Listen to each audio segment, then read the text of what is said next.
రాష్ట్రంలో కొద్ది రోజులుగా ఉష్ణోగ్రతలు పెరుగుతుండటంగా అవి రోజు రోజుకు మరింతగా అధికమవుతున్నాయి. ఈ ఏడాదిలోనే అత్యధిక ఉష్ణోగ్రతలు ఆదిలాబాద్ జిల్లాలో నమోదయ్యాయి.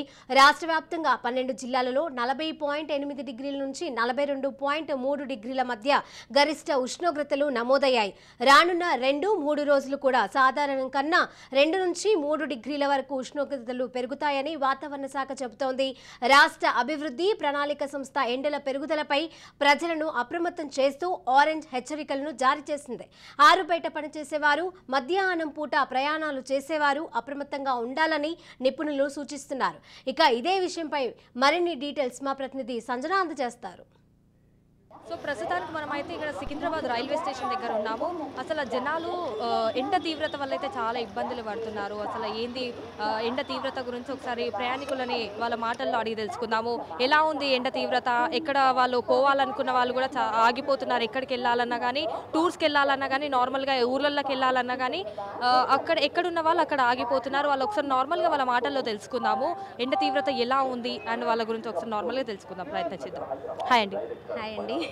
ఎక్కడి నుంచి వచ్చారు? సో నేనైతే గుంటూరు నుంచి వస్తున్నాను. సో గుంటూరు నుంచి హైదరాబాద్కి రావాలి అంటే అమ్మో చాలా రిస్క్ అవుతుంది. ఎందుకంటే మార్చి నెలలోనే ఇంత ఎండ తీవ్రత ఉంది అంటే ఇంకా ఏప్రిల్ మే మంత్ వస్తే ఇంకా చాలా ఇబ్బందులు పడతాము. సో ఈ టైంలో ఏంటంటే పిల్లలు స్కూల్ హాలిడేస్ కానీ ఎలా అయినా పిల్లలతో జర్నీ చేయాలంటే చాలా కష్టం. సో ట్రైన్స్ కూడా బుకింగ్ చాలా లేట్ అవుతుంది. ట్రైన్ బుకింగ్స్ కూడా ఎక్కువ అవ్వట్లేదు. అండ్ దట్టు ఏంటంటే చాలా త్వరగానే బుకింగ్ చేసుకోవడం వల్ల ఇప్పుడు మాకు బుకింగ్ అయినా ఏదైనా సరే చాలా ఇబ్బందిగా ఉంది. సో చూద్దాం, ఎండలు అయితే చాలా ఉన్నాయి. ఇప్పుడు మేము దట్టు రంజాన్ మంత్ కాబట్టి ఫాస్టింగ్ ఉండి ఇంకా మేము ట్రావెల్ చేయాలంటే చాలా కష్టంగా ఉంటుంది.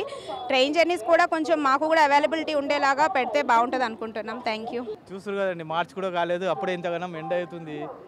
సమ్మర్ వెకేషన్ అంటే సమ్మర్ లెక్కనే కనిపిస్తుంది. మళ్ళీ ఏప్రిల్ ఉంది, మే ఉంది.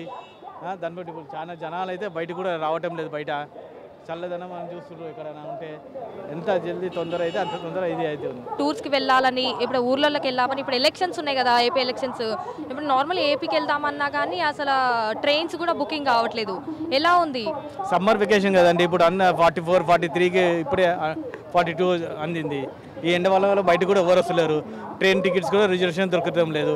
Train ticket 3 months 2 months before చేయించుకుంటున్నారు. ఉన్న వాళ్ళు పోతున్నారు, లేని వాళ్ళు ఎట్లయినా ఇంట్లోనే ఉంటున్నారు. ఎక్కడి నుంచి వచ్చారు? ముసాపేట నుంచి.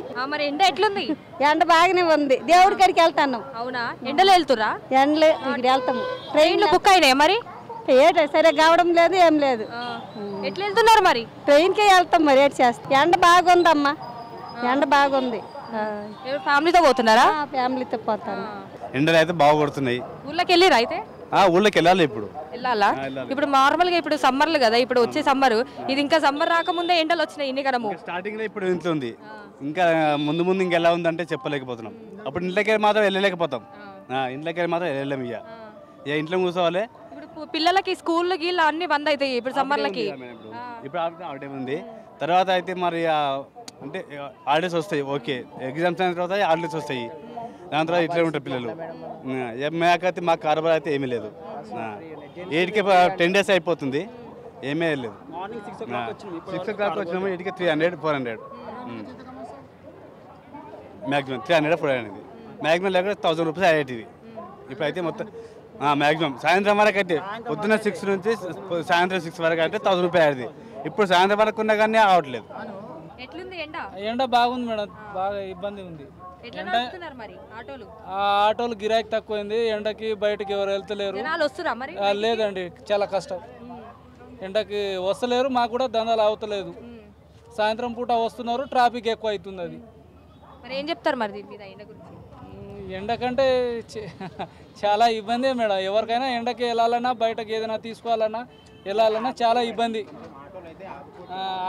ఆటోలు అయితే మాది నడచలేదు మేడం, దందాలు అయితే నడచలేదు. సో ఇది ఇక్కడ ఉన్న పరిస్థితి. సో నగరవాసులు అయితే నార్మల్గా అయితే చాలా అంటే చాలా ఇబ్బందులు పడుతున్నారు అని చెప్పేసి కూడా వాళ్ళ మాటల్లో తెలుసుకున్నాము. చాలా ఇబ్బంది, అసలు ఎండల వల్ల మేము ఎక్కడికి బయటికి వెళ్ళలేకపోతున్నాము. అండ్ ఇక్కడ ఊర్లలోకి వెళ్దామన్నా, టూర్లకు వెళ్దామన్నా, ఇప్పుడు స్కూల్స్ పిల్లలకి స్కూల్స్ కూడా హాలిడేస్, సమ్మర్ హాలిడేస్ వచ్చినా కానీ మేము ఎక్కడికి వెళ్ళలేకపోతున్నాము అని చెప్పేసి కూడా వాళ్ళ మాటల్లో తెలుసుకున్నాము. ఈవినింగ్ టైం అన్నా కొంచెం చల్లగా పడుతుందేమో, బయటికి వద్దామన్నా కానీ వాళ్ళు ట్రాఫిక్ వల్ల ఇబ్బంది కూడా అని చెప్పేసి కూడా అంటున్నారు. ఎక్కడికి వెళ్ళలేకపోతున్నాము, ఇంట్లోనే ఉంటున్నాము అని చెప్పేసి కూడా అంటున్నారు. వాళ్ళ మాటల్లో అయితే తెలుసుకున్నాం మేము. సో ఇది ఇక్కడ ఉన్న పరిస్థితి. Cameraman నరేష్తో సంచన, Raj news.